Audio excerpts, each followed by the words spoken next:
So let's continue learning more about regular expressions. We're going to see something called denied expressions. And we're going to create a new variable, deny regular expression. And we're going to add, for example, the beginning and the end. And if you remember, if you add inside the square brackets and you add 0 through 9, this is going to check that all the values, or it's going to evaluate that we have pure numbers. But if you add this like this, it's going to deny this expression. So it's going to check that there are no numbers. So if you add const numbers and you add 1, 2, 3, 4, 5, then you const log deny reg express, and then you test these numbers, it's going to print a false because we have some numbers here. So this is going to deny this.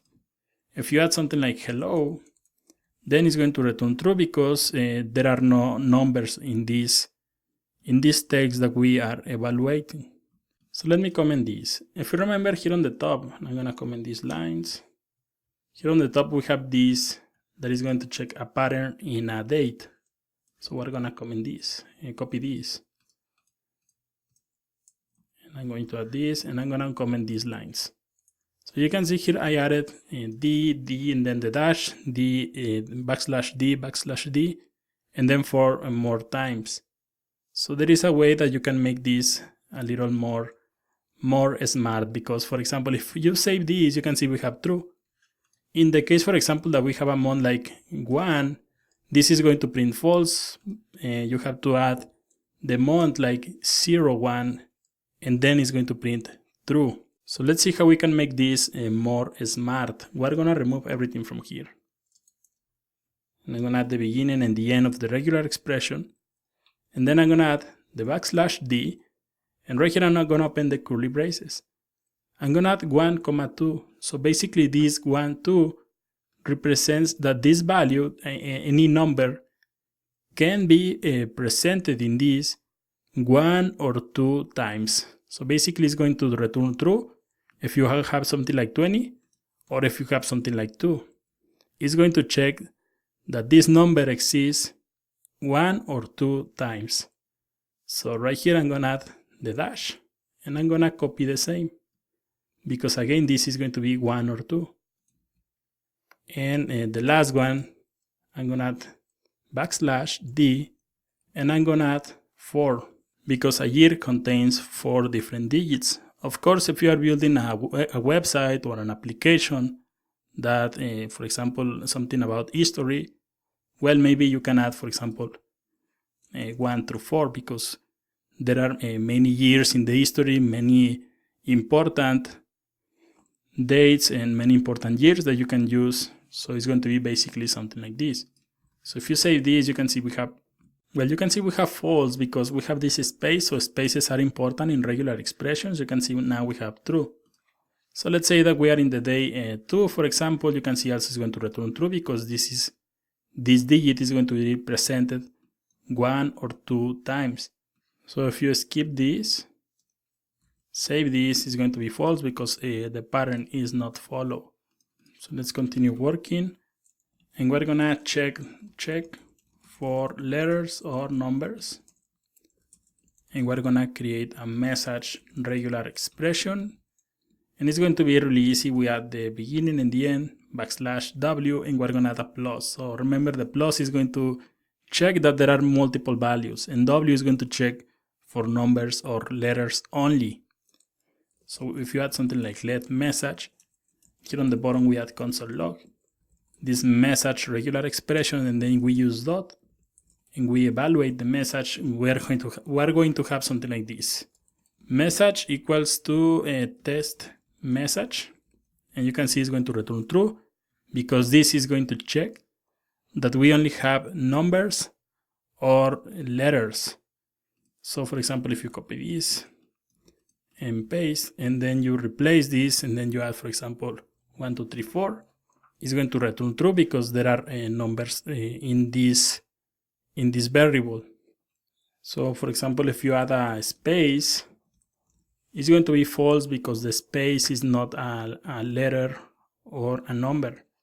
But if you add, so for example, an @ sign, hello, at mail.com is going to return true because the @ is going to be evaluated as a letter or a character.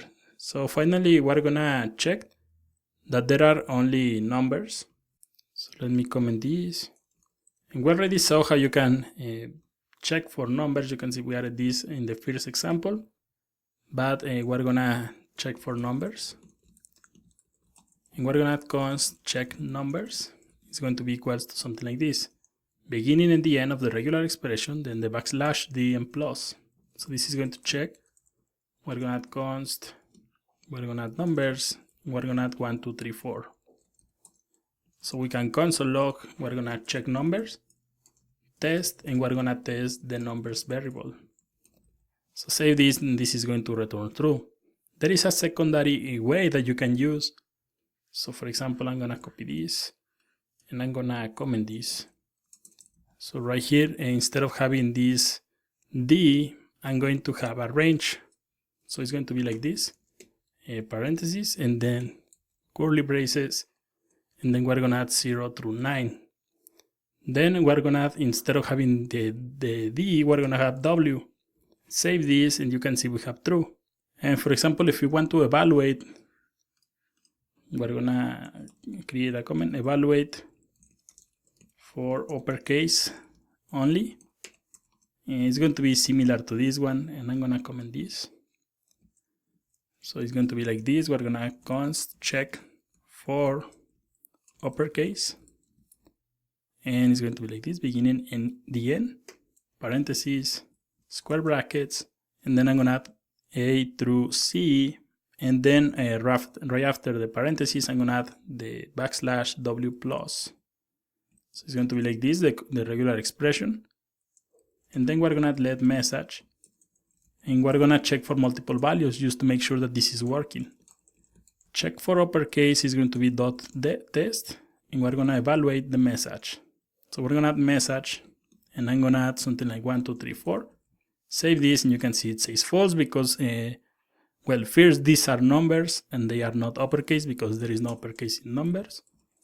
Then we're gonna add message. We're gonna add something like message, all lowercase. You can see we also have false. And finally, if you add message and you pass uppercase like this, it's going to return true because this pattern is follow. Similar to this, we can copy this. We're gonna copy this, everything from here, and we're gonna comment this.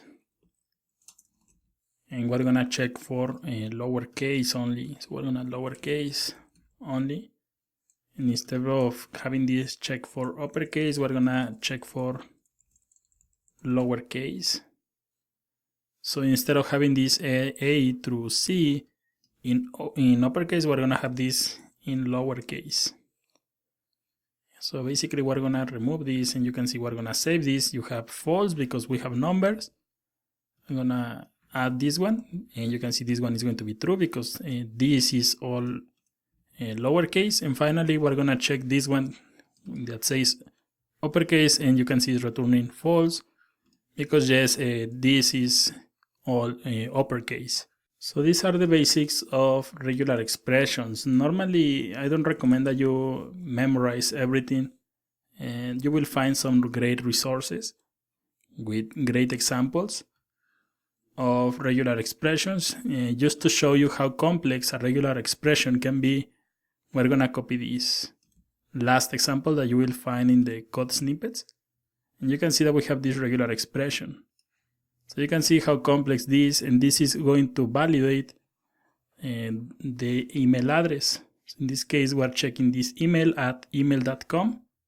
So let's open this, and you can see we have true. This is a valid email because it will check that you have a name right here, you have this @, and then you have a valid domain with this dot. If you remove this dot and save this, you can see it's going to have false. If you remove the @ also, it's going to print an error because then this is not a valid email. If you remove this part, save this, it's also going to print an error. And if you remove this, it's going to return also an error, or if you have another @ sign, this is going to print also false. But you can see how complex, and I remove this, how complex this regular expression is, but you already know the basics. You can see that if you take a look here, you will find some examples that we saw. For example, this pattern right here, this 1 to 3, then again from 0 to 9, from 1 to 3 times. Everything, all the basics are going to be in this regular expression also.